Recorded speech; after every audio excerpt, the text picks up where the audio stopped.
So the first thing I did at the start of the second burning year was change my glass. I know this was a controversial topic on my first video. I made a follow-up video about how to repair this glass and what exactly went wrong. I'll leave a link at the end of the video.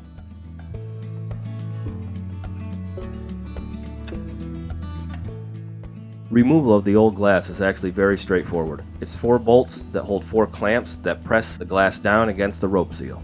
Once they are removed, it simply falls off. Now the glass was relatively smooth, but when I scraped it with my fingernail, it made this sound indicating that there is some texture on the glass. Warning, this may make you cringe.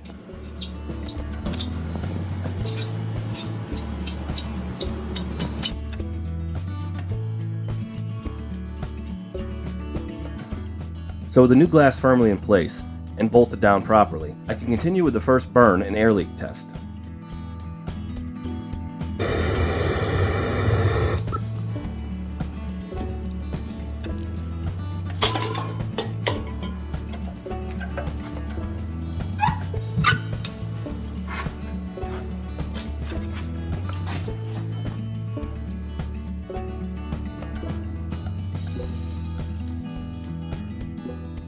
So once I got the stove up to temperature, and the fire was going very good, I cut the airflow completely, and it was quickly revealed that there is some air leakage around the new window seal. The seal did not need to be replaced, instead it just needed to be tightened down a little further.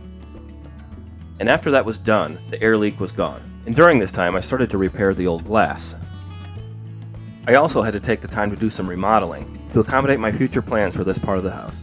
So back before my landing was even built, many years ago when I first bought this house, it was originally heated with a diesel steam furnace, one that I quickly removed after buying it. All that time has passed, and it's just this year that I'm getting around to removing the last bits of it. There is still the PEX pipe that needs to be removed. I really hated looking at that PEX pipe dangle over the top of my beautiful Jotul all the first year, and I'm very glad to finally be removing it completely. Also with this came the opportunity to move the water heater to a more practical location. All of this moving around really helps to add to my long-term plans of making this area of my house a much more pleasant place to sit and relax. And with these two things out of the way, I was able to start preparing for the coming winter.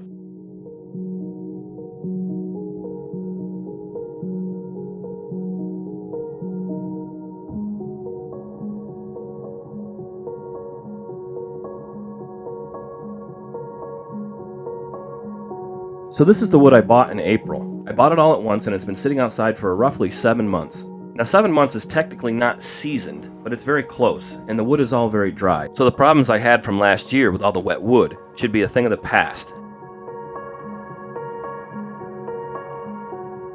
I know many people don't like to bring their wood indoors. Me personally, however, I feel that the advantage of it far outweighs any risks involved. There is of course a danger you might bring some unwanted pests into your home by bringing it in. But having burned wood since I've been a boy, I cannot think of one example where these problems came to life. Instead of having to go out in the cold and bring in wood, my wood is stored right by the fire, where I can simply walk down in my slippers and put some warm, dry wood on the fire. Even though this is not all of it, it is a big chunk. And doing all the work at once of getting as much in as I can saves me a great deal of trouble over the winter. The other advantage is pretty obvious. Storing the wood near the fire like this keeps it in a hot, dry place where there is a lot of air circulation from the natural convection going on. This helps to continue the seasoning and drying process of your wood even through the winter, and even accelerate it, as the basement acts like a kiln. The remaining cord and a half or two that is outside is simply covered to shield itself from the snow. And one thing I decided on right then and there is that next year I'm going to work on a way to store more wood in there in the initial stack.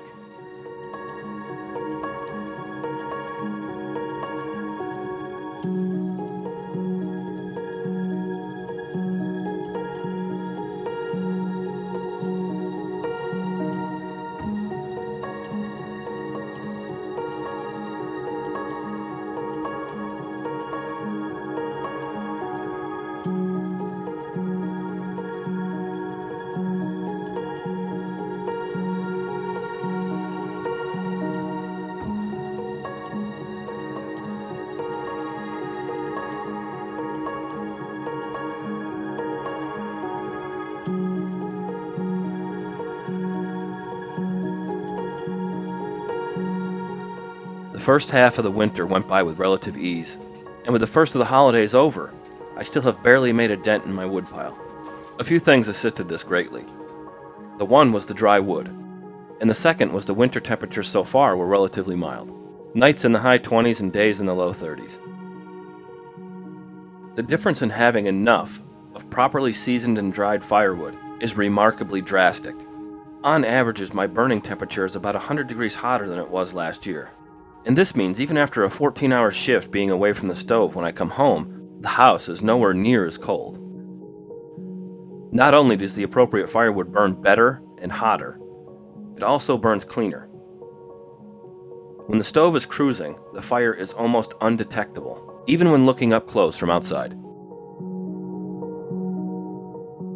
After several months of burning the proper wood, the one thing that I did notice is that it did nothing to increase my burn time. But what it did do, of course, is make that burn time much more efficient and productive.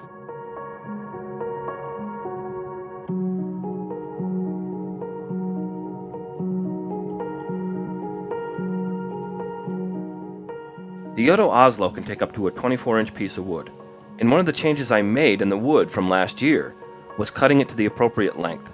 Most of my wood is cut to the 24 inches, as you can see here. And I also had it split a little smaller so I can get the stove tightly packed like this. But it's also important to remember that you can't go up too high on this stove. It's important to leave a gap on the top of the wood so that the air can flow over the secondary burn tubes. The better the airflow over the top of your wood, the better it will work.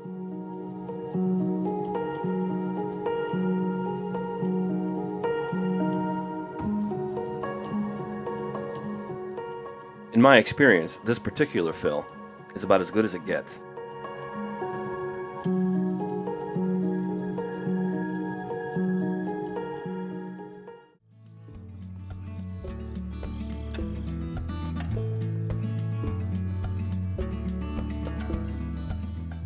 It was just after the first of the year that I discovered this spot in the new glass that, no matter what I did not seem to clean off like last year. This made me pretty concerned, but in the end, I figured it out. Please take the time to check out the video of how I repaired and fixed this, and how to prevent it from happening to you. I will leave a link to that video at the end of this one.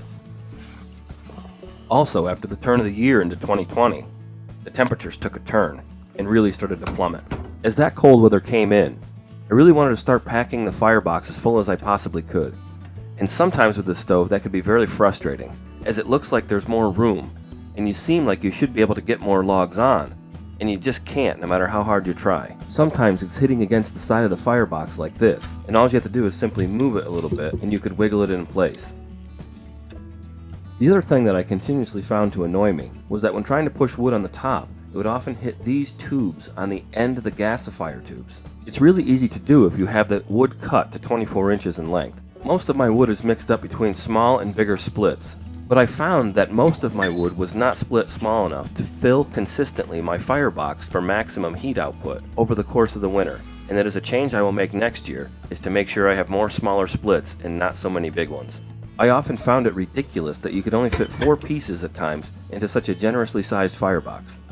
A big portion of my wood pile was also mixed in with some cuttings of 20 and 22 inches, and the more I got into this wood, the easier it seemed to be to load the firebox.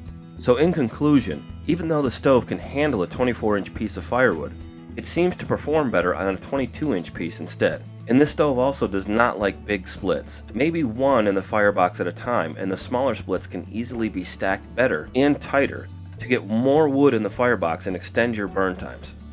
So I will definitely be changing up 2 things about the way I cut my firewood. The first is to make them all 22 inches long, and the second is to make much of the wood much smaller splits. This combination definitely worked best for packing that firebox as full as it can be.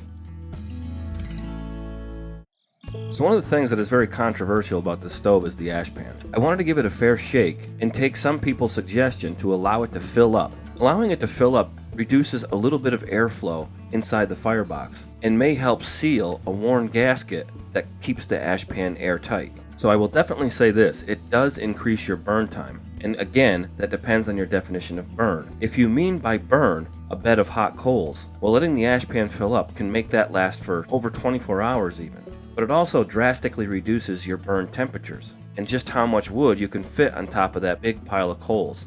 No matter how many times you scoop out the ash, the coals seem to remain forever. As you can see in this burn, the bed of coals has gotten so high that if I rake them forward to level it out, most of them would fall out on the floor. so 3 small pieces was all I could fit to top my stove off for the night. Although this may be beneficial in warmer weather, in these frigid temperatures, it didn't do me any favors. So when I woke up to a house in the 50s, I quickly made the decision to go down and clean out my ash pan. After just a 2-day experiment in the cold, I decided just to return the stove's airflow to normal. And the burn temperatures did go back up accordingly. So for the much colder weather like this, I'm still sold on the ash pan.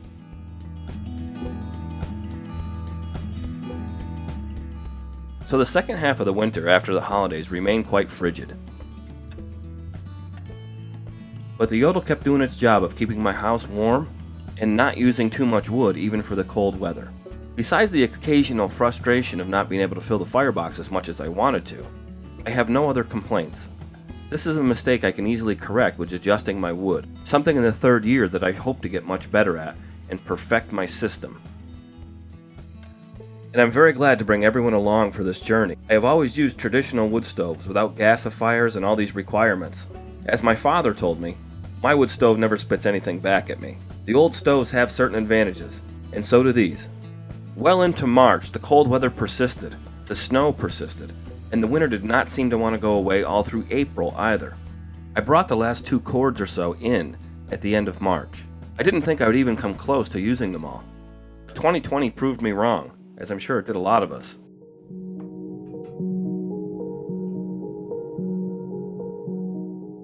There was just no end to the cold weather, and the winter did not let go.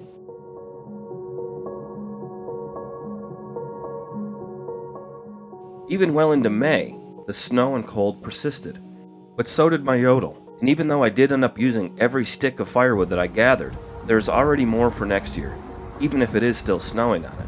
So I believe that the learning curve from going from old school stoves to a new one is complete for me.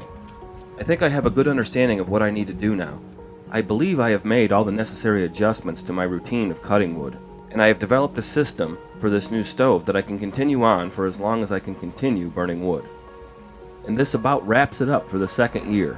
The 3rd and final year I will make a video on this stove. I will show my best system and most efficient way of burning. I will also add some very nice improvements to the basement where I keep my stove and turn it into a very nice habitable area that I think everybody will enjoy. Thank you all so much for watching.